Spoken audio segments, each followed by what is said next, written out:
एक जंगल में चुनचुन नाम की गिलहरी अपनी माँ गिट्टू के साथ रहती थी। चुनचुन बहुत शरारती थी। वह अपनी माँ की बात नहीं सुनती थी। चुनचुन की हरकतों से जंगल के सभी जानवर परेशान रहते थे। वो सबको परेशान करती रहती थी। एक दिन चुनचुन पेड़ पर खेल रही थी। उसी पेड़ पर फर्राटा नाम का बंदर सो रहा था।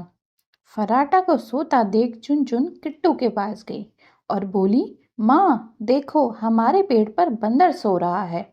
जंगल में हजारों पेड़ हैं, उससे कहो किसी और पेड़ पर जाकर सोए। ये हमारा पेड़ है, इस पर केवल हम ही रह सकते हैं। उसकी बात पर किट्टू बोली, चुनचुन तुमसे ये किसने कहा ये पेड़ हमारा है? जैसे ये जंगल सबका है, वैसे ही यहाँ के सारे पेड़ भी सबके हैं। तुम किसी को पेड़ पर आने जाने से नहीं रोक सकती। किट्टू यह कहकर चली गई। लेकिन चुनचुन को एक शरारत सूझी। वह फर्राटा के पास गई और उसकी पूंछ टहनी से बांध दी। थोड़ी देर बाद जब फर्राटा की नींद खुली, वह दूसरी टहनी पर जाने के लिए छलांग लगाया, लेकिन पूंछ बंधी होने के कारण वह दूसरी टहनी पर नहीं जा सका और पेड़ पर ही उल्टा लटक गया। फर्राटा चिल्लाने लगा, बचाओ बचाओ। फर्राटा की चीख सुनकर वहां जंगल के सभी जानवर आ गए, जिसमें जंगल का राजा शेर भी था। शेर सिंह ने फर्राटा से पूछा, फर्राटा तुम पेड़ पर उल्टा कैसे लटक गए? फर्राटा रोते रोते बोला, महाराज किसी ने मेरी पूंछ पेड़ से बांध दी और मैं छलांग लगाने में यहीं लटक गया। यह सुनकर हाथी बोला, लेकिन तुम्हारी पूंछ कोई क्यों बांधेगा? किसी को ऐसा करके क्या मिलेगा? तभी वहां मौजूद हिरन बोला, यह काम पक्का उस शरारती चुनचुन का होगा। वही ऐसा काम कर सकती है, क्योंकि वही जंगल के सभी जानवरों को परेशान करती है। यह सारी बातें किट्टू और चुनचुन पेड़ पर बैठे सुन रहे थे। तभी चुनचुन बोली, हाँ, मैंने ही बंदर की पूंछ पेड़ से बांधी थी। हाथी चुनचुन से पूछा, लेकिन तुमने ऐसा क्यों किया? बंदर ने तुम्हारा क्या बिगाड़ा है?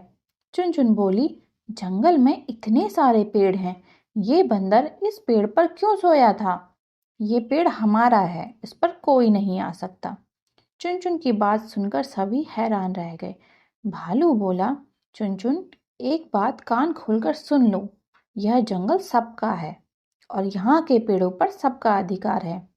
तभी राजा शेर सिंह चेतावनी देते हुए बोला, चुनचुन अगर आगे से तुमने जंगल के किसी जानवर को परेशान किया तो मैं तुम्हें और तुम्हारी माँ दोनों को जंगल से बाहर निकाल दूंगा। यह सुनते ही किट्टू घबरा गई और बोली, महाराज चुनचुन अभी छोटी बच्ची है, नादान है, मैं इसे समझा दूंगी। आगे से यह ऐसा कोई काम नहीं करेगी। कृपा करके इसे माफ कर दीजिए। मैं अभी फर्राटा की पूंछ खोल देती हूँ। यह कहकर किट्टू जल्दी से फर्राटा के पास गई और उसकी पूंछ खोलने लगी। पूंछ खुलते ही फर्राटा धड़ाम से जमीन पर गिर पड़ा। उसे देख चुनचुन को बहुत मजा आया। वह तेज तेज हंसने लगी। चुनचुन को हंसता देख शेर को गुस्सा आ गया और किट्टू से बोला, किट्टू समझा देना अपनी बेटी को, यह इसके लिए आखिरी चेतावनी है। यह बोलकर शेर सिंह और बाकी सभी जानवर वहां से चले गए। सबके जाने के बाद किट्टू चुनचुन को समझाते हुए कहती है, तुम ये सब शरारतें करना बंद कर दो बेटी, नहीं तो किसी दिन मुसीबत में पड़ जाओगी। किट्टू की यह बात सुनकर चुनचुन पर कोई असर नहीं हुआ। कुछ दिनों बाद किट्टू को किसी काम से जंगल के बाहर जाना था। वह चुनचुन से बोली, बेटी मुझे किसी ज़रूरी काम से जंगल के बाहर जाना है, लेकिन तुम यहाँ किसी को परेशान मत करना।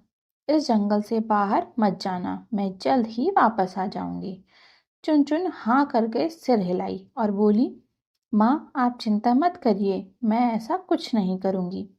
लेकिन किट्टू को उसकी बात पर विश्वास नहीं था, इसलिए उसने अपने पड़ोसी कालू कौवे के पास गई और बोली, कालू भाई मुझे ज़रूरी काम से जंगल के बाहर जाना पड़ रहा है, मैं 1-2 दिन में वापस आ जाऊंगी, तब तक आप चुनचुन का ध्यान रख लेना।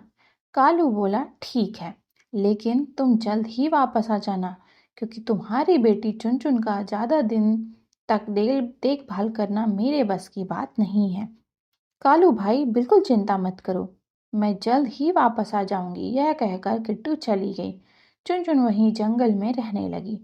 एक दिन चुनचुन अकेली पेड़ पर बैठे बैठे सोच रही थी, आज माँ को गए कितने दिन हो गए। मैं भी जंगल के बाहर जाकर माँ से मिलती हूँ, माँ मुझे देखकर खुश हो जाएगी। इतना सोचकर वह पेड़ से नीचे उतरने लगी।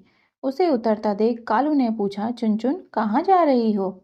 चुनचुन बोली, कालू काका, मैं पानी पीने जा रही हूँ। कालू से वह झूठ बोलकर नीचे उतरने लगी।